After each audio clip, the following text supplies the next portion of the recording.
చెవిరెడ్డి అనుచరుల అరెస్ట్, బాలాజీ యాదవ్, నవీన్ కృష్ణలను అదుపులోకి తీసుకున్న సిట్. మధ్యప్రదేశ్లోని ఇందోర్లో పట్టివేత, మద్యం ముడుపుల తరలింపులో వీరిది కీలక పాత్ర. ఇది సీరియల్, ఇది మద్యం దానికి సంబంధించిన సీరియల్ వార్తలు వస్తూనే ఉంటాయి ప్రతిరోజు. మా మంచి డాక్టర్ దగ్గర వెళ్ళగానే బోల్డన్ని పరీక్షలు చేయిస్తాడనేది కొందరు అభిప్రాయం. ఇది ఎంతవరకు నిజం? ఒక ఇంటర్వ్యూ అనుకుంటా డాక్టర్ డి నాగేశ్వరరావు గారిది.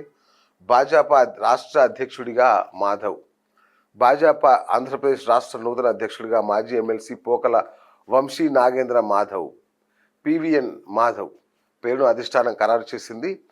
రాష్ట్రీయ స్వయం సేవక్ సంఘ్ నుంచి భాజపా రాష్ట్ర కార్యవర్గంలోని వివిధ పదవులను మాధవ్ నిర్వహించారు. ఆయన తండ్రి చలపతిరావు ఎమ్మెల్యేగా, భాజపా ఉమ్మడి ఆంధ్రప్రదేశ్ అధ్యక్షుడిగా పార్టీకి విస్తృత సేవలు అందించారు.